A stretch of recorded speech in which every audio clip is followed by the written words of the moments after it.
오늘 우리에게 주신 하나님의 말씀 보도록 하겠습니다. 사무엘 하 5장 17절에서 25절 말씀입니다. 사무엘 하 5장 17절에서 25절입니다. 이스라엘이 다윗에게 기름을 부어 이스라엘 왕으로 삼았다 함을 블레셋 사람들이 듣고 블레셋 사람들이 다윗을 찾으러 다 올라오매 다윗이 듣고 요새로 나가니라. 블레셋 사람들이 이미 이르러 르바임 골짜기에 가득한지라. 다윗이 여호와께 여쭈어 이르되 내가 블레셋 사람에게로 올라가리이까 여호와께서 그들을 내 손에 넘기시겠나이까? 올라가라. 내가 반드시 블레셋 사람을 내 손에 넘기리라 하신지라. 다윗이 바알브라심에 이르러 거기서 그들을 치고 여호와께서 물을 흩음같이 내 앞에서 내 대적을 흩으셨다. 함으로 그곳 이름을 바알브라심이라 부르니라. 거기서 블레셋 사람들이 그들의 우상을 버렸으므로 다윗과 그의 부하들이 치우니라. 블레셋 사람들이 다시 올라와서 르바임 골짜기에 가득한지라. 다윗이 여호와께 여쭈니 이르시되 올라가지 말고 그들 뒤로 돌아서 뽕나무 숲을 맞은편에서 그들을 기습하되 뽕나무 꼭대기에서 걸음 걷는 소리가 들리거든 곧 공격하라. 그때에 여호와가 너보다 앞서 나아가서 블레셋 군대를 치리라 하신지라. 이에 다윗이 여호와의 명령대로 행하여 블레셋 사람을 쳐서 게바에서 겟셀까지 이르니라.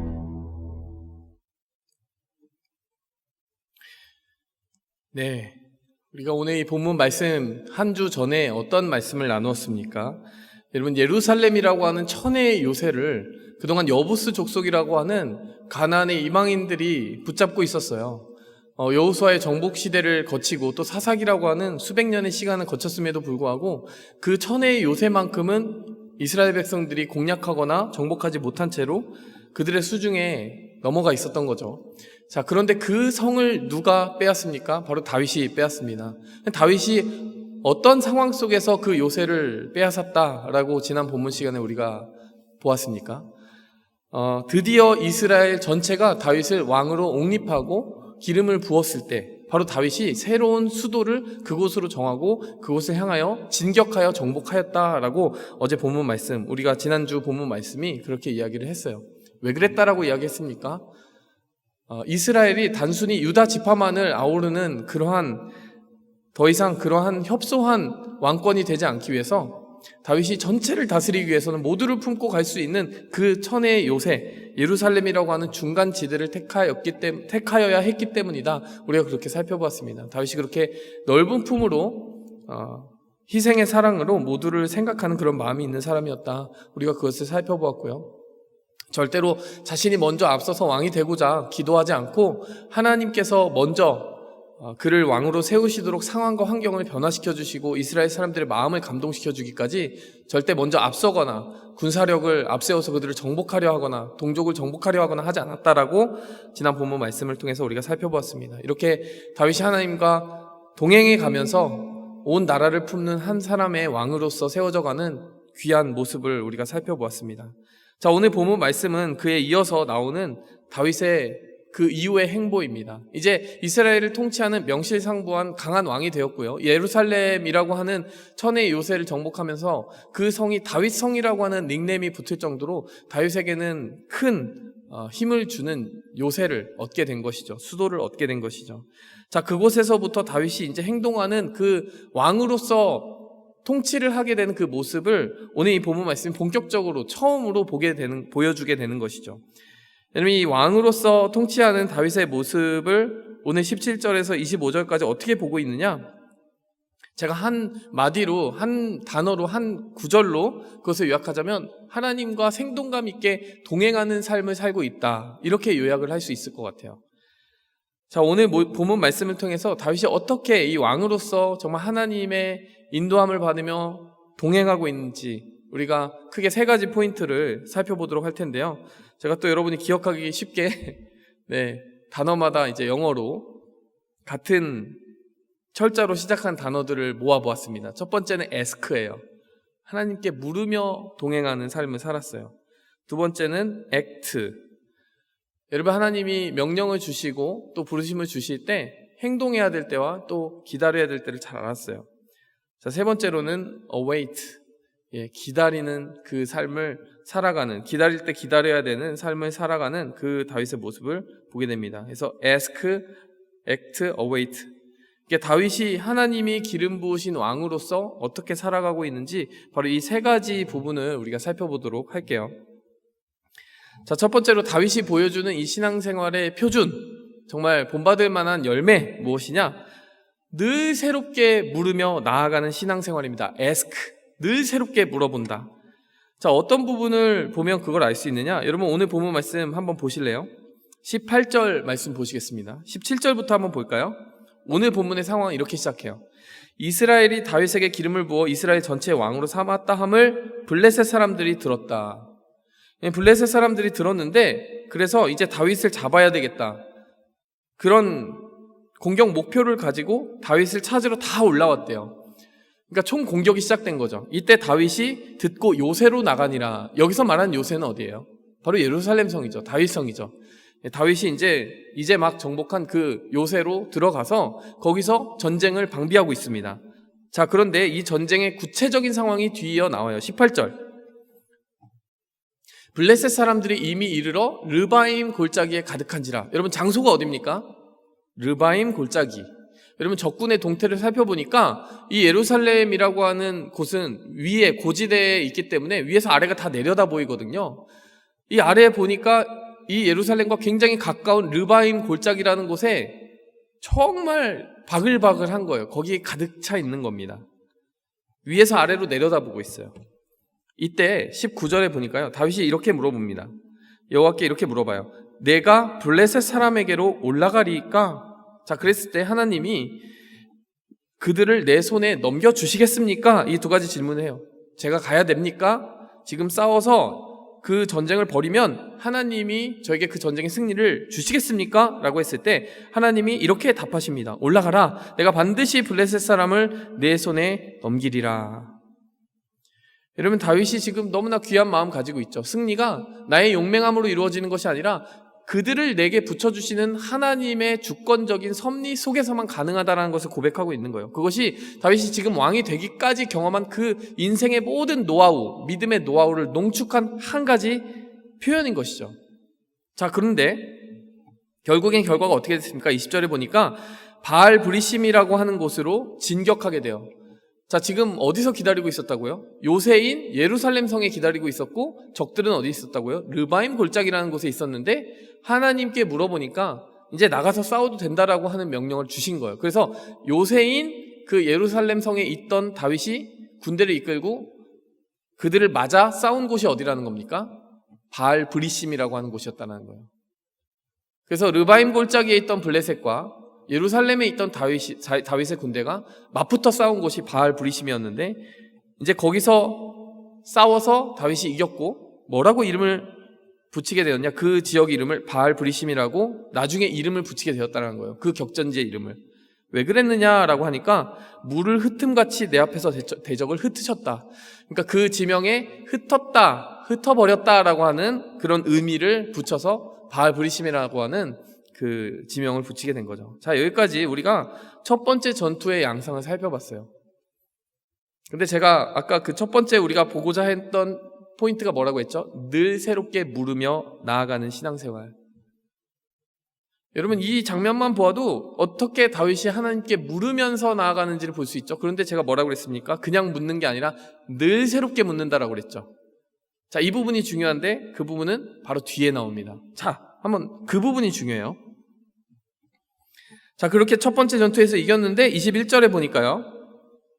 21절 말고 자, 22절에 보니까요. 자, 뭐라고 나옵니까? 블레셋 사람들이 다시 올라왔어요. 자, 한 번 싸우고 포기하는 블레셋 사람들이 아니에요. 여러분 다시 올라왔는데 이번에 또 올라와서 이렇게 바글바글 있는 곳이 또 어디예요? 이 사람들은 창의성이 없습니다. 또 똑같은 곳으로 왔어요. 르바임 골짜기로 왔어요. 어떻게 보면 예루살렘으로 갈 수 있는 초이스가 별로 많지 않은 거예요. 르바임 골짜기에 또 와 있네요. 자, 여기서 이제 스탑을 해보면 여러분 첫 번째 르바임 골짜기에 와 있는 블레셋 군대를 맞이했을 때 다윗은 이미 하나님께 질문을 했고 질문한 것에 응답을 받았고 가서 싸우면 내가 이기게 해주리라 그 응답 받고 나가서 바알 브리심이라는 곳에서 용맹하게 싸워서 이겼어요. 한번 맞붙어 보니까 이제 블레셋 사람들 이길 수 있겠구나라고 하는 자신감 있을까요, 없을까요? 있죠. 자, 그런데 그 첫 번째 있었던 전쟁도 르바임 골짜기로 쳐들어온 블레셋 사람들을 맞이한 거였고, 자, 이번에 두 번째로 맞이한 전투, 22절의 전투도 어디서 그 시작이 된다고요? 전쟁이 시작이 된다고요? 르바임 골짜기로 온 블레셋 사람들을 보면서 시작이 됐다는 거죠. 여러분 같으면 첫 번째 전투를 승리하고 자신감을 얻은 여러분이 다윗의 입장이라면 똑같은 모습으로 아무것도 변하지 않은 상황이 한 번 더 반복되면 어떻게 할 것 같아요? 하나님께 한 번 더 기도할까요? 여러분, 우리가 흔히 저지르는 실수가 이거인 것 같아요. 처음에 한 번은 기도할 수 있어요. 근데 똑같은 상황이 한 번 더 반복되면 어떻게 하기가 쉽습니까? 그냥 이거는 또 그렇게 싸우면 이기겠지라고 하는 생각이 머릿속에 들어가기가 쉬운 거예요. 처음에 하나님께 묻고 나아가서 싸워서 이겼다고 하지만 그 싸워서 이긴 것을 자칫 잘못하여 내가 싸워서 이긴 것으로 착각하는 마음이 생기고 이 정도는 내가 싸워서 이길 수 있겠네라고 하는 우쭐됨과 교만한 마음, 그 상황을 해석하는, 그 승리를 해석하는 마음에서 조금 비껴 나가게 되면은 어떻게 할 수 있다는 거예요? 그냥 이번에는 내가 싸우자. 하나님께 기도하는 그 부분을 생략할 수 있다는 거죠. 자, 그런데 그 똑같은 상황에서 어떻게 합니까? 23절. 이 두 번째 전투가 똑같이 펼쳐지는 것 같은데 23절에 보니까 다윗이 또 한 번 물어봅니다. 23절에 보니까요. 다윗이 여호와께 여쭈니 또 물어보는 거예요. 자, 또 물어봤는데 하나님의 응답이 어떤지 보세요. 올라가지 말고 그들 뒤로 돌아서 뽕나무 숲을 맞은편에서 그들을 기습하라. 여러분 참 신기하죠? 첫 번째 상황이나 두 번째 상황이나 똑같은데 첫 번째 상황에서도 하나님께 물었고 두 번째 상황도 똑같이 반복됐는데 두 번째 상황에서도 물었다는 그 포인트가 신기해요. 다윗은 늘 새로운 마음으로 하나님께 늘 새로운 마음으로 기도했다는 거예요. 내가 해봤다고 해서 오만해지거나 방심하지 않았다는 거. 그 부분 신기하죠? 또 신기한 장면이 뭡니까? 응답이 실제로 달랐다는 거예요. 첫 번째 그 똑같은 상황에서 하나님 분명히 뭐라고 그랬어요? 올라가라. 그러면 내가 너에게 승리를 주리라. 그게 바로 19절에 있었던 하나님의 응답이었어요. 올라가면 내가 너의 대적을 넘기리라. 그래서 바알 브리심에서 이겼잖아요. 그런데 23절 똑같은 장면이었는데 하나님은 뭐라고 합니까? 올라가지 말고라고 하십니다. 그렇게 하지 말고 전면전을 펼치지 말고 그들 뒤로 돌아서 뽕나무 숲을 맞은편에서 그들을 기습해라. 첫 번째는 아예 전면전을 펼쳐라, 맞부딪혀 싸워라 라고 응답을 주셨다면 23절에는 뒤로 돌아 기습하라, 매복해서 기습하라, 이렇게 작전을 세워주신 거예요. 여러분, 같은 상황처럼 보이지만 어딘가 다른 상황이 있었던 것이죠. 여러분, 우리는 이렇게 질문할 수 있습니다. 그러면은 똑같은 전략을 썼으면 졌을까요? 그건 잘 모르겠어요. 하지만 여러분, 이렇게 같은 상황처럼 보이지만 무언가 다를 수 있는 상황 속에서 하나님이 새롭게 주시는 응답을 따라갈 수 있는 유일한 방법은 뭐밖에 없다? 늘 새로운 마음으로 기도하는 수밖에 없다. 내 눈에는 같아 보여요. 내 눈에는. 그런데 하나님이 보시는 무언가가 있을 거라는 말입니다. 또 한 가지 깊이 생각을 해보니까요. 여러분, 같은 곳에서 같은 전략으로 승리를 하는 것보다는요, 같은 곳에서 다른 전략으로 승리한다면 그 두 다른 승리의 의미가 이 다윗에게도 의미가 있지만 당하는 블레셋 입장에서 조금 더 심각한 타격을 줄 것 같아요. 그렇지 않습니까? 여러분, 첫 번째는 전면전으로 블레셋이 졌어요. 근데 두 번째 똑같은 곳으로 진격을 했는데 이번에는 전면전으로 나오지 않고 다윗이 뒤로 돌아서 기습을 합니다. 여러분, 이것을 경험한 블레셋 사람들은 다윗을 정말 신출귀몰하다고 생각하게 될 가능성이 큽니다. 이거 매복전도 할 줄 알고 전면전도 할 줄 알고, 그러면서 아마도 심리적인 타격이 훨씬 더 컸을 거예요. 다윗 건드리면 안 되겠다. 이것이 확실한 하나님의 의도였는지는 모르겠어요. 어쩌면은 다르게 싸우지 않고 똑같이 싸웠을 때 다윗이 질 만한 요소가 있어서 다르게 싸우라고 하셨는지도 몰라요. 그러나 그 이유는 알 수 없지만 그런 어떤 효과도 있지 않았을까요? 똑같은 방식으로 맞부딪혀 싸우지 말고 그렇게 되면 블레셋이 대처하고 거기에 맞춰서 준비하게 되니까 다른 방식으로 허를 찌르고 기습을 해서 그들의 멘탈을 완전히 무너뜨리라고 하는 그런 의미로 이렇게 하셨을 수 있다는 거죠. 여러분, 그 reasoning, 그 이유는 어쨌든 우리가 짐작할 뿐 성경은 거기에 대해서 이야기해 주지 않습니다. 그러나 여러분, 우리가 이 부분에서 관찰해야 되는 건 그 이유를 찾아내는 게 아니라 이 다윗이 어떤 모습으로 나아갔느냐, 바로 그 부분이에요. 같은 상황 속에서도 한결같이 기도하는 모습으로 나아갔다는 거예요. 또 하나님을 관찰할 필요가 있습니다. 같은 상황이지만 다른 응답을 주셨다는 거예요. 우리가 왜 같은 상황, 우리에게 반복된 상황, 이 정도는 내가 해도 될 것 같은데 라는 상황 속에서 경험을 의지하지 않고 내 나름대로의 그런 노하우를 의지하지 않고 하나님께 물으며 나아가야 되는지, 바로 이 본문 말씀이 너무나 선명하게 보여주고 있다는 거예요. 하나님과 깊은 교제를 경험한 사람은 이 지금 상황이 어떤 상황인지 압니다. 교만하지 않고 겸손하게 계속해서 ask, 늘 새롭게 물으며 나아가는 우리가 되기 원해요. 여러분, 신약 성경에도 그런 상황이 있지 않습니까? 베드로가요, 어느 날 아직 부름 받기 전입니다. 아직 예수님의 제자로서 예수님을 본격적으로 쫓아가기 전이에요. 그런데 예수님께 정말 본격적으로 쫓아가게 된 그 부르심을 받은 계기가 뭐였습니까? 물고기 많이 잡은 날이에요. 그날 어떤 일이 있었죠? 밤새도록 고기를 잡으려고 했는데 고기를 못 잡았어요. 근데 예수님이 무리를 끌고 막 오는 거예요. 해변가로 오는 거예요. 그러면서 예수님이 베드로에게 한 가지 부탁을 합니다. 너의 배를 좀 사용하게 해달라. 베드로야, 당신의 배를 좀 사용했으면 좋겠습니다. 내가 그 위에 올라가서 이 무리에게 말씀을 전해야 될 것 같아요. 이렇게 얘기한 거예요. 무리들이 너무 많았어요. 예수님 말씀 듣고자 하는 무리들이 너무 많았습니다. 자, 어쨌든 그 말씀을 베드로의 배 위에서 전하시는 동안 베드로는 옆에서 그물을 씻고 있었습니다. 그물을 씻는다는 건 우리의 일과는 끝났다, 이거죠. 고기 잡는 거, 그때는 밤에 그물을 내려서 고기를 잡아야 되는데 이제 다 끝난 거예요. 그날 안 잡히면, 그날 밤에 못 잡았으면 끝난 겁니다. 낮에는 고기를 잡지 않아요. 왜 그런다고 그랬죠? 그 세마포로 만든 그물이기 때문에 낮에는 물고기가 아무리 장님이어도 그게 보인다고 그랬잖아요. 어부의 경험상 절대로 있을 수 없는 일이에요. 낮에 고기를 잡는다? 있을 수 없는 일이에요. 갈릴리의 어부들은 밤에 고기를 잡았어요. 그게 그들의 경험입니다. 또 그들의 경험은 무엇을 말합니까? 깊은 곳에선 그 물고기를 잡을 수 없다라고 이야기해요. 항상 어디서 잡습니까? 이 그물이 지면과 맞닿을 수 있는 정도의 깊이, 적당한 얕은 곳에서 잡는 것이 물고기를 가두기에 최선의 장소다라고 하는 경험이 있었어요. 자, 그런데 베드로의 배를 빌려서 그곳에서 말씀을 전하시기를 마친 예수님이 뭐라고 명령하세요? 깊은 곳에 가서 고기를 잡으라. 그물을 한 번 더 내려라. 이제 그물 다 씻어놨는데, 자, 오늘 집에 가서 잘 준비했는데, 오늘 다 끝났는데 그 경험이 많은 베드로에게 한 번 더 해봐라고 얘기한 거예요. 한 번 더 해보는데 경험과 상식을 다 무시하고 하라는 거예요. 얕은 곳에서 내려야 되는데 깊은 곳에 가래요. 밤에 물고기를 잡아야 되는데 지금 햇빛이 내렸지는, 그 쨍쨍 내렸지는 낮에 또 그물을 내리라는 거예요. 분명히 안 될 것 같은데. 여러분, 베드로는 뭐라고 얘기합니까? 우리가 밤새 수고하였지만 잡은 물고기가 없었습니다. 하지만 예수님의 말씀을 의지하여 그물을 한 번 더 내려보겠습니다라고 얘기했어요. 여러분, 그래서 이 반복되는 두 번의 고기잡이 성공했을까요? 안 했을까요? 당연히 성공했죠. 여러분, 베드로가 이렇게 얘기할 수도 있었어요. 저 다 해봤습니다. 똑같은 상황을 왜 반복해요, 예수님? 그냥 반복하는 정도가 아니라 왜 안 좋은 방법으로 반복을 하라고 하십니까? 밤에 잡는 게 더 좋아요.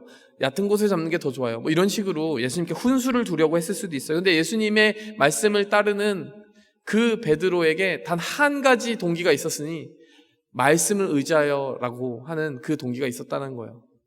내가 보기에 아무리 이 상황이 정말 부질없이, 의미 없이, 아무런 영양가 없이 반복되는 상황처럼 보여도 주님의 말씀과 함께 동행하는 상황이라면 내 경험과 노하우를 초월해서 일어나는 어떤 일이 있으리라 라고 하는 믿음이 있었다는 거죠. 여러분, 오늘 다윗이 여러분 모든 상황 속에서 여러분 반복되는 상황만을 보는 게 아니라 그 상황을 새롭게 하신 하나님의 말씀에 새롭게 장착하고 갔기 때문에 모든 상황 속에서 다른 열매를 거둘 수 있었고 모든 상황 속에서 승리할 수 있었다는 거예요. 여러분, 해봤다라고 말씀하지 마세요. 하나님 다 해봤어요. 하나님 뭐 기도해서 무슨 소용이에요? 해봤어요. 안 되던데요? 해봤어요. 안 되던데요?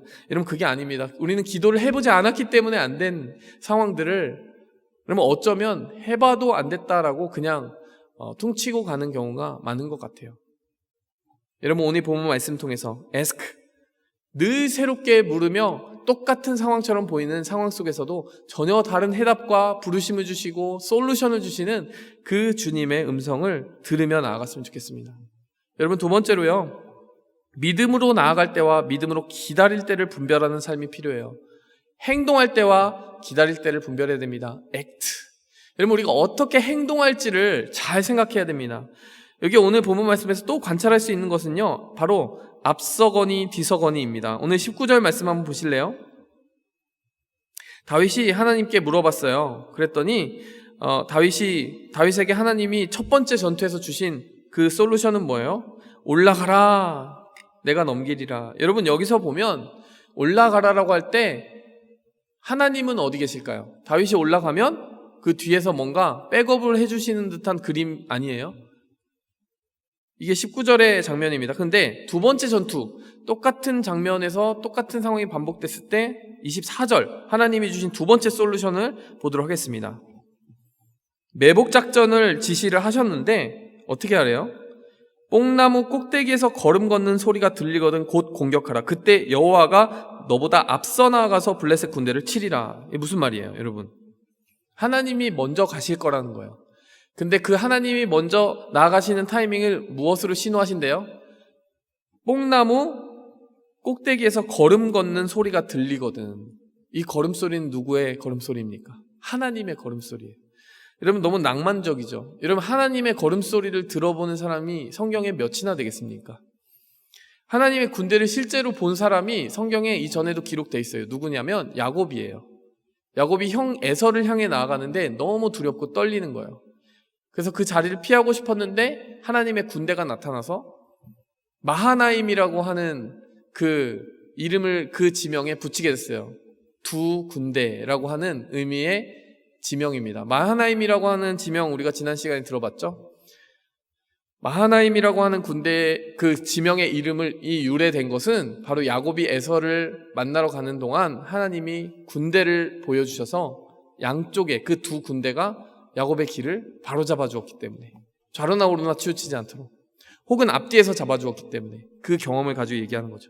하나님이 동행하시는 사람들에게는요, 하나님이 먼저 가서 준비하시고 앞서서 준비하시고 좌우에서 준비하시는 붙잡아 주심이 있어요. 오늘 이 다윗에게도요 그런 일이 일어났던 거예요. 하나님이 뭐라고 말씀하십니까? 이번에는 내가 먼저 갈게. 이번에는 내가 먼저 갈게. 여러분 19절에서는 뭐라고 하는 거예요? 네가 먼저 가봐, 내가 등 뒤에서 같이 싸울게. 24절에서는 뭐라고 하시는 겁니까? 내가 먼저 갈 테니까 내가 먼저 가는 거 기다려서 그 다음에 따라와 라고 이야기하시는 거예요. 여러분 이 19절과 24절을 보면 여러분 정말 다윗만 개인적으로 경험하는 정말 놀라운 하나님과의 우정, 앞서거니 뒤서거니 티키타카, 여러분 이런 것들을 볼 수 있는 거죠. 여러분 얼마나 낭만적입니까? 여러분 우리가 행동해야 될 때가 있고 먼저 행동해야 될 때가 있고 때로는 먼저 기다렸다가 하나님 보여주시는 표징과 사인을 보면서 기다리면서 나가야 될 때가 있다는 거예요. 그래서 언제 멈춰야 됩니까? 하나님 언제 먼저 행동해야 됩니까? 언제 기다려야 됩니까? 이걸 잘 분별할 수 있어야 돼요. 어떤 사람들은 이걸 반대로 하는 경우가 있어요. 기다려야 되는데 기다리지 않고 뭐예요? 다 질러놓고 하나님 해주세요 이렇게 얘기하는 경우가 있어요. 어떤 사람들은요 또 반대로 행동해야 될 때인데, 지금은 믿음으로 확증을 주셔서 행동을 해야 될 때인데 두려워서 행동을 안 하는 거예요. 그래서 하나님의 일을 경험하지 못하는 경우가 있어요. 행동해야 될 때는 행동해야 되고 기다려야 될 때는 기다려야 되는데 이걸 반대로 하면 어떻게 되는 겁니까? 행동해야 될 때 기다려서 일을 그르치거나 기다려야 될 때 먼저 앞서 행해서 그 성급함으로 말미암아 일을 그르치거나. 여러분 오늘 이 본문 말씀 이 부분 이 대목에서 무엇을 제가 어떤 철자를 말했죠? act. 여러분 우리의 행동은 항상 하나님의 말씀으로 다스려져야 됩니다. 먼저 행동해야 될 때가 있고 먼저 기다려야 될 때가 있어요. 그것을 분별해야 됩니다. 제가 미국에 오면서 신학교 공부를 시작하면서 하나님의 사람이 되겠습니다. 하나님의 사역자가 되겠습니다. 뭐 이런 결단을 하고 왔는데 그 과정이 사실은 쉽지 않았던 것 같아요. 제가 공부해 놓은 것은 다 이제 생명공학인데 그 다음에 그 전공을 다 버리고 어떻게 보면 완전 전혀 새로운 길을 걸어가야 되는 거잖아요. 근데 그때 하나님께서 마지막 졸업 전에 그 마지막 학기를 잘 사용하게 해주셨던 것 같아요. 제가 막 기도를 했어요. 하나님 응답을 주세요. 가야 됩니까? 말아야 됩니까? 대체적으로 마음속에 주시는 응답은 그곳에 가라. 네, 올라가라. 오늘 본 말씀처럼 올라가라. 내가 그 땅을 너에게 붙이리라. 내가 너에게 그것을 약속하리라. 뭐 이런 말씀 주셨던 것 같아요. 예, 그래서 그런데 제가 행동을 바로 하기에는 여러 가지 두려운 요소들이 많았을 거 아니에요. 어떻게 해야 됩니까? 하나님, 이거를 제가 그냥 먼저 앞서 나가서 해야 됩니까? 아니면 무엇인가 하나님이 보여주시는 것이 있을 겁니까? 뭐 이런 것들이 참 걱정이 되었던 것 같아요. 그래서 제가 먼저 해야 되는 일들을 하고는 있었어요. 뭐 토플을 준비한다든지 뭐 그런 것들을 하는 건 있었는데 제가 하나님이 보여주시는 그 발자국 소리, 하나님이 보여주신 사인을 들으면서 확인받고 싶기도 합니다. 라고 하는 게 있었던 것 같아요. 그랬을 때 하나님이 주셨던 음성이 뭐냐면 너의 학교에 지금 신학과 있잖아. 거기 들어가서 몇 과목 들어봐. 이거였던 것 같아요. 근데 제가 그 신학과를 들어가서 마치 이제 신학과 오랫동안 공부했던 학생인 것처럼 행세를 하는 거잖아요. 다른 사람들은 몇 년 동안 거기서 지금 공부하고 있는 신학생들 틈에서 제가 공부했던 것 같아요. 근데 참 귀중한 사인들을 많이 얻었습니다. 제가 들었던 그 마지막 학기의 과목 6과목 중에 2과목 정도는 미국에서 교환교수로 오신 한국인 신학교 교수님들이었어요. 미국 신학교에서 가르치고 있는 한국인 교수님들이 여기 와서 가르치시는 거예요. 교환교수로. 한 학기 정도만. 한 학기 정도 가르치는 그때 제가 묘하게 거기 들어가가지고 그분들과 함께 대화도 나눠보고 미국에서 신학생으로 유학을 한다는 것이 무슨 의미인지 그게 거기에 대해서 생각했을 때 두려운 지점을 좀 물어보고 어떻게 해결할 수 있는지 어떻게 준비할 수 있는지 되게 구체적인 질문을 할 수 있었던 것 같아요. 뭐 재정이면 재정, 생활, 뭐 장학금은 어떤지 뭐 그런 것들 있잖아요. 그러니까 다 믿음으로 덮어놓고 간다라고 해서 해결이 되지 않는 어떤 현실적인 문제들을 물어볼 수 있었고 그리고 그분들이 사실 먼저 그 길을 갔던 선배님들인 거예요. 그분들이 굉장히 해주는 말들이 구체적으로 다가왔습니다. 근데 그게 제가 듣기로는 하나님의 발자국 소리도 들렸어요.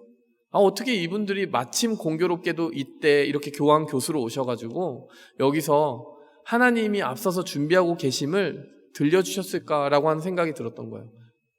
결론적으로 말하면 그 중에 한 교수님이 가르치시는 학교에 제가 입학하게 됐습니다. 그분의 네트워크를 타고 뭐 들어간 것까지는 아니지만 그래도 그분이 직접 추천서를 써줬어요. 이게 얼마나 파워풀합니까? 하나님이 미리 준비하신 건 거죠. 그런 식으로 저의 그 지나간 길을 이렇게 돌아보면 제가 행동해야 될 때 하나님이 야, 너 먼저 행동해. 그 다음에 볼 수 있을 거야. 라고 말씀하신 때가 있었고 잠깐 내가 먼저 보여줄 테니까 그거 보고 그 다음에 행동해 라고 하시는 때가 굉장히 유기적으로 잘 결합이 돼 있었던 것 같아요. 뭐가 더 주된 건지 그런 거는 여러분 우리가 알아낼 수 있는 건 아니죠. 우리가 늘 기도하면서 하나님의 음성을 들으면서 그것들을 그 타이밍, 기다려야 될 때와 행동해야 될 때를 잘 분별해야 되는 것 같아요. 어떨 때는 행동이 필요할 수 있습니다. 우리가 할 수 있는 것까지는 해야 될 필요가 있어요. 제가 신학 과목을 듣고 수강하는 걸 선택을 하는 건 제가 해야 되는 거잖아요. 근데 그곳에다가 그 교수님들을 데려다 두고 하는 건 제가 할 수 있는 일은 아니죠. 그분을 데려다 두는 건 하나님이 미리 계획하셔서 하시는 일이죠. 하나님이 앞서서 행하셨어야 되는 일이죠. 그건 제가 할 수 없는 일이에요. 제가 할 수 없는 일을 제가 해달라고 제가 하겠다고 할 수는 없는 일이죠.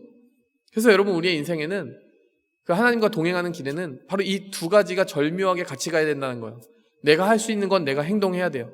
그러나 인생의 대부분이 내가 행한다고 다 되어지는 일이 아니라는 사실을 겸손하게 생각하면서 하나님이 미리 준비하신 것으로 채워지는 그것을 기대하는 마음으로 가야 되는 것도 상당 부분 많다는 겁니다. 앞서거니 뒤서거니가 중요하다는 거예요.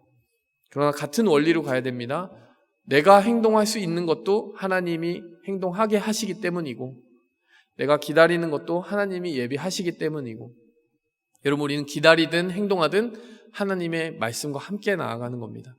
그래서 여러분 정말 믿음의 사람은 그 두 가지를 잘 분별할 수 있어야 된다. 그것을 기억하시기 바랍니다. 마지막으로 await, 먼저 준비하라 라고 이야기를 했어요. 여러분 이 본문 말씀에서 한 가지가 더 여러분 눈에 들어옵니다. 뭐가 들어옵니까? 그 르바임 골짜기에 블레셋 사람들이 두 번이나 같은 패턴으로 올라왔어요. 근데 여러분 두 번이나 같은 패턴으로 다윗은 위에서 내려다봅니다. 여러분 이게 얼마나 재밌는 그림이에요. 다윗의 눈에는 그들이 올라오는 게 보입니다. 근데 여러분 이들의 눈에는 위에서 쳐다보고 있는 다윗은 보이지 않아요. 여러분 이게 다윗의 참 능률적인 모습이에요. 뭐라고 이야기할 수 있습니까? 영적으로 매복하는 거예요. 매복하는 거죠. 그 상황을 항상 먼저 보고 있다는 겁니다. 적보다 먼저 살펴보고 있다는 거예요. 여러분 이것은 영적 전쟁에 한번 대입해 볼까요? 여러분 사탄과 우리가 맞붙어 싸우고 있잖아요. 근데 여러분 사탄이 우리를 먼저 발견해야 될까요? 우리가 먼저 사탄을 발견해야 될까요? 대부분의 신앙생활을 할 때 우리가 실패하는 이유는 사탄이 먼저 모든 계획을 세워놓고 그 덫에 우리가 말려 들어가서 고스란히 그 계획대로 그냥 놀아나는 거. 여러분 그러면 그냥 실패하는 신앙생활이에요. 너무나 당연한 거 아닙니까? 우리는 그들이 올라오는지 보지도 못하고 있었으니까. 르바임 골짜기에 사탄과 그 마귀들이 가득한데 잠자고 있었으니까. 그들이 요새를 타고 올라오든 모르고 그 상태로 다 그냥 점령당하는 거죠. 깨어있는 사람은 어떻게 하는 거예요? 그들이 먼저 올라오기 전에 내가 먼저 보고 있는 거예요. 그들의 계획과 덫이 세워지기 전에 그 계획과 덫을 세우고 있는 그들을 감지하는 겁니다. 우리가 잘나서 감지하는 것이 아니라 기도의 요새 위에서 감지하는 거예요. 그 다윗성, 예루살렘성 위에서 쳐다보듯이 여러분 영적인 고지에 선 사람들은 먼저 기도할 줄 알아요. 일이 다 터지고 나서 기도하는 게 아니에요. 수습하기 위해서 기도하는 게 아니에요. 하나님 이거 어떻게 해야 돼요? 사탄의 덫에 걸렸어요. 그때부터 수습하려고 그때 싸우려고 이제 기도하는 것, 그때 기도해도 의미가 있지만 그때 기도조차 안 하는 사람도 있지만, 그러나 여러분 처음부터 기도하면 얼마나 좋을까 이런 생각을 해보게 되는 거죠. 소 잃고 외양간 고치는 것도 의미가 있는데 아예 소를 안 잃을 수도 있다는 거예요. 여러분 먼저 기도하는 것 중요합니다. 그래서 여러분 항상 사탄이 우리를 매복하는 것이 아니라 우리가 사탄을 공격하기 위해 먼저 매복할 수 있는, 여러분 그런 삶이 훨씬 더 매력적이고 멋지지 않습니까? 사탄이 두려워 떠는 거죠. 얘가 지금 어디서 오는 거지? 알 수 없는 곳에서 하나님의 인도함을 받는 우리가 영적 군사로서 그 사탄이 두려워하는 진지를 쳐내려가는 거예요. 이렇게 해서 여러분 사사기 내내 이스라엘 백성들이 건드리지 못했던 한 적이 완전히 무너지게 돼요. 블레셋이 무너지게 되는 거죠. 삼손의 때에 여러분 삼손의 힘 생각해 보세요. 그 삼손 사사가 사실은 블레셋을 무너뜨릴 수도 있는 엄청난 능력이 있었어요. 재능도 있었고 문학적인 재능도 있었고 통솔력, 카리스마 모든 게 있었습니다. 그런데 그는 하나님을 사랑할 줄 몰랐고 정욕에 빠져서 그 모든 재능을 낭비했습니다. 근데 여러분 다윗이 삼손만한 괴력이 있습니까? 삼손만큼 재능이 많은 것 같아요. 재능으로 따지면 삼손이 훨씬 더 위대했을 거예요. 그런데 삼손의 때에 블레셋은 이스라엘을 가지고 놀았고, 여러분 다윗의 때에 비로소 블레셋이 제압됩니다. 왜 그래요? 우리의 힘과 능력이 아닌 하나님을 기다리는 사람의 손에 하나님은 승리를 주시기 때문이에요. 승리는 하나님께 속해 있는 것이기 때문입니다. 우리의 능력과 우리의 계산에 속해 있는 것이 아니기 때문입니다. 이 세 가지를 기억하시기 바라요. 다윗은 왜 승리할 수 있었습니까? 삼손만한 힘은 없었지만 늘 새롭게 물으면서 나아가는 신앙의 깊은 내공이 있었고, 내가 행동해야 될 때와 기다려야 될 때를 잘 분별하면서 늘 하나님의 말씀 안에서 그 때를 조절할 수 있는 마음이 있었어요. 말씀이 떨어지면 바로 행동하고, 또 말씀이 기다리라 하면 하나님의 사인을 기다리면서 멈춰설 줄 아는 그런 모습이 있었고, 또 무엇보다 먼저 위에서 내려다보면서 영적 전쟁을 깨어서 준비할 수 있는 사람이었다는 것을 우리는 생각해 보아야 됩니다. 우리에게도 그런 승리가 있기 원하고, 또 하나님이 우리에게 그런 예리한 영적 감각을 주셔서 우리의 능력보다 훨씬 더 위대한 승리를 우리의 삶 속에 경험하며 살아갈 수 있게 해주시기를 기도합니다. 능력이 승리의 원천이 아니라 하나님과의 동행이 승리의 원천이에요. 그것이 영적 전쟁일 경우에는 더더욱 그렇습니다. 함께 기도하며 나아가겠습니다. 하나님 아버지, 오늘 이 다윗의 인생을 보면서 하나님과 동행한다는 것이 무엇인지 생생한 그림을 얻게 되었습니다. 똑같은 상황이라 하여 똑같은 해답을 내리고 나아가는, 내가 먼저 앞서서 내 판단과 내 경험을 의지하며 살아가는 인생이 아니었고, 그래서 하나님께 늘 새롭게 물을 수 있었고, 내가 행동해야 될 때와 내가 기다려야 될 때를 혼동하지 않는 삶을 살았으며, 무엇보다 항상 주님과 연합하여 깨어서 준비하고 기도하는 그런 인생을 살았습니다. 하나님, 우리에게도 그러한 기도의 요새가 있게 도와주시옵소서. 우리에게도 그러한 기다림이 있게 하여 주시옵소서. 우리에게도 그렇게 늘 새롭게 물으며 나아가는 새로운 믿음이 있게 도와주시옵소서. 예수 그리스도의 이름으로 기도하였습니다. 아멘. 여러분, 이 시간 함께 기도하며 통성으로 기도하며 나아가도록 하겠습니다. 첫 번째로 기도하기 원하는 것은, 여러분, 우리가 설교의 그 마지막 포인트를 기억하기 원합니다. 먼저 준비해야 된다라고 이야기를 했어요. 항상 문제를 해결할 때만 문제 다 터져놓고 하나님 도와주세요가 아니라, 하나님 저를 레스큐 해주세요 라고 이야기하는 것이 아니라, 그 요새 위에, 기도라고 하는 요새와 성체 위에 서서 사단의 공격을 미리 바라보면서 하나님 함께 해주세요 라고 이야기하는 삶, 깨어있는 삶이 아닐까요? 여러분, 깨어 계십니까? 이 시간 기도할 때, 하나님 제가 깨어있지 못했습니다. 회개합니다. 하나님 더욱 깨어있게 해주세요. 저를 날카롭게 해주세요. 이렇게 깨어있는 삶을 바라보며 회개로 나아가도록 하겠습니다. 함께 기도하겠습니다. 주여! 여러분, 이 시간 우리에게 주시는 그 한 가지 위로를 붙들고 기도하기 원합니다. 그게 무엇이냐면요, 여러분, 그 골짜기를 가득 채우는 적이라 하여도 하나님이 요새 위에 세우시면 절대로 하나님은 그 적군에게 우리가 넘어가지 않게 해주신다는 겁니다. 하나님이 함께 하시는 그 요새 위에 우리가 세워진다면, 하나님, 사단의 그 어떤 무리가 오더라도 그 사탄이 우리를 넘보지 못할 것입니다. 이러한 자존감이 우리에게 있어야 돼요. 여러분, 이 시간 기도하기 원하는 것은, 여러분의 삶을 돌아볼 때 여러분의 삶이 혹시 요새라기보다는 정말 더욱더 깊이 빠져들어가는 늪 가운데 있는 것처럼 느껴질 때는 없습니까? 하나님, 제 발밑이 너무나 어두컴컴하고요, 하나님, 제 눈앞이 보이지 않고요, 내일이 보이지 않고 1년 후가 보이지 않아요. 하나님, 너무나 어둡습니다. 하나님, 제 발이 점점점 침체의 늪으로 빠져들어가는 것 같습니다. 하나님, 어떻게 해야 됩니까? 이런 두려움이 있습니까? 이 시간 우리가 붙들고 나가기 원하는 것은, 하나님을 붙드는 그 사람에게는 아무리 늪처럼 보이는 상황도 요새가 될 수 있다는 사실입니다. 하나님께 기도하는 그 순간, 여러분이 기도로 세우는 그 벽돌 한 장 한 장이 여러분의 삶을 지키는 요새가 되고, 여러분을 늪에서 건져 올리는 계단이 된다는 사실입니다. 이 시간 함께 기도하기 원해요. 하나님, 제가 믿음으로 그 요새 위에 서기 원합니다. 제가 그 요새 위에 서 있다면 내 삶이 아무리 불확실해 보여도 확실함을 믿고 고백합니다. 이 시간 여러분 기도할 때, 하나님을 믿겠습니다. 하나님의 위로하심을 받겠습니다. 요새 위에서 하나님을 기다리겠습니다.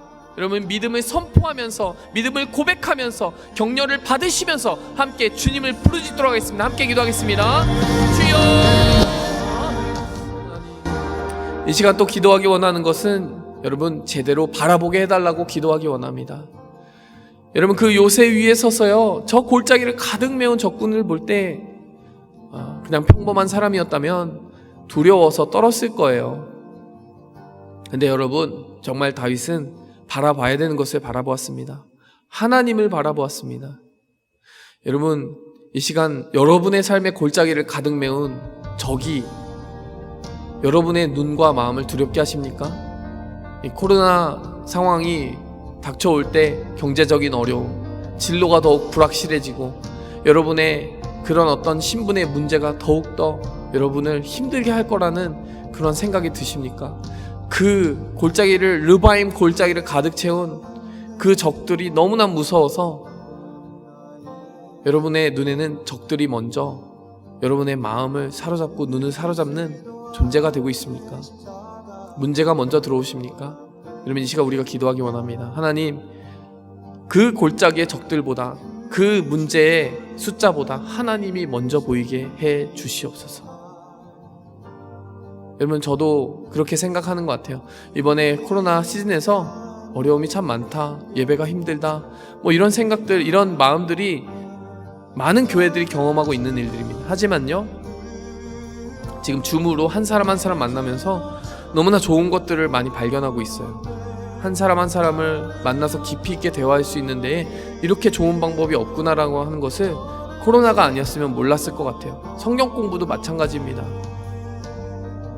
격주로 매번마다 캠퍼스를 다 돌아다닐 필요가 없이 매주마다 더 자주 더 많은 사람들을 한꺼번에 만날 수 있고, 물론 좋지 않은 점들이 있겠죠. 예배를 현장에서 드리진 못할 때 집중력이 떨어지고, 문제는 문제로 남겨둔 상태에서 해결해 나가면 되는 것이고, 이렇게 새로운 좋은 것들을 발견했으니 여러분, 우리는 또 승리하는 그 부분을 바라보면서 우리에게 주신 새로운 선물들을 풀어보면서 긍정적으로 생각했으면 좋겠습니다. 적을 보지 말고 하나님을 보시기 바랍니다. 문제를 보지 말고 주님의 선물을 보시기 바랍니다.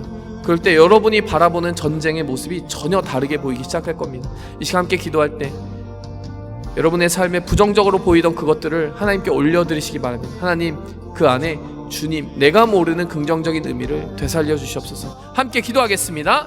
주여! 이어서 기도하기 원합니다. 여러분, 혹시 광야를 거치고 계십니까? 여러분, 다윗의 광야가 기억나시죠? 여러분, 광야가 오늘 다윗을 어떻게 만들었는지 연결 지어 보셨으면 좋겠어요. 다윗이 이렇게 먼저 매복하고 적군을 포착하고, 여러분, 이 예리함과 깨어있음은 그 광야에서 무수히 많은 밤을 사울의 군대를 피하여 도망다녔던 다윗에게 훈련되었던 경계심이었습니다. 다윗이 그토록 피하고 싶었던 스트레스풀한 상황들, 그 광야, 사실 광야가 이 다윗을 깨어있는 자가 되게 하고 이렇게 날카로운 사람이 되게 하고 하나님과 동행하는 자가 되게 했다라는 거예요. 여러분, 광야는 일단 피하고 싶지만 사실은 우리에게 꼭 필요한 과정일 수도 있습니다. 광야를 거치고 계십니까? 이 시간 여러분, 우리 함께 기도할 때 하나님, 이 광야를 거치면서 광야를 낭비하지 않게 도와주시옵소서. 광야를 거치고 나서 내가 다윗과 같이 날카로운 자로 서게 도와주시옵소서. 깨어있는 자가 되게 도와주시옵소서. 광야가 나를 먼지처럼 바스러뜨리는 것이 아니라 광야가 나를 요새와 같이 단단하게 만드는 광야가 되게 도와주시옵소서. 광야를 거치는 여러분들, 광야를 낭비하지 맙시다. 우리 함께 주님 주시는 훈련을 잘 받게 해달라고, 광야를 승리하게 해달라고 함께 기도하겠습니다. 주여! 마지막으로 기도하기 원합니다. 여러분, 새로움이라고 하는 키워드를 붙들고 기도하기 원합니다. 어떤 사람들이 이렇게 얘기해요. 하나님, 오늘도 별로 달라진 것이 없어요. 오늘도 힘들어요. 내일도 힘들 것 같아요. 어제도 힘들었어요. 하나님, 달라질 게 없어요. 하나님도 어쩔 수 없어요. 하나님도 바꿀 수 없습니다. 오늘도 내일도 다 똑같아요. 변함이 없어요. 여러분, 그런 생각을 멈추셔야 돼요. 오늘 말씀이 무엇이라고 얘기합니까? 똑같은 문제지만 다르게 말씀하시는 하나님을 이야기했어요. 같아 보이지만 다릅니다. 같은 하루인 것, 반복되는 일상인 것 같지만 전혀 다르단 말이에요. 하나님께 물어봐야 그 다른 의미를 알 수가 있습니다. 하나님께 물으며 살아가는 자는 그날이 아무리 반복되는 의미 없는 반복처럼 보여도 전혀 반복이지 않다는 것을 깨닫게 됩니다. 하나님이 부여하신 의미가 다르다는 것을 깨닫게 됩니다. 물어봐야 알 수 있습니다. 이 시간 함께 기도하기 원합니다. 하나님, 반복되는 일상 속에서도 내 경험을 의지해서 오만하여져서 습관에 젖어 그냥 답을 내리지 않게 도와주옵소서. 새로워지게 하여 주시옵소서. 다시 새롭게 묻게 하시고 다시 새로운 답을 얻게 도와주시옵소서. 여러분, 새로워지게 해달라고 기도하기 원합니다. 함께 기도하겠습니다. 주여, 하나님 아버지, 늘 반복되는 일상인 것처럼 보여도 늘 한결같은 모습으로 주님 앞에 서기 원합니다. 늘 같은 오늘 같아 보여도 그 오늘이 다르다라는 것을 말씀을 통해 다시 되새깁니다. 늘 같은 주일 예배 같아도, 늘 같은 금요 예배 같아도, 늘 같은 기도 모임 같아도 주님께 깨어있는 자들에게는 그 모든 것이 새롭고, 주님을 바라보지 않고 살아가는 자들에게는 점점점 무너지는 하루가 되고 말 것임을 생각해 봅니다. 하나님, 다르게 도와주시옵소서.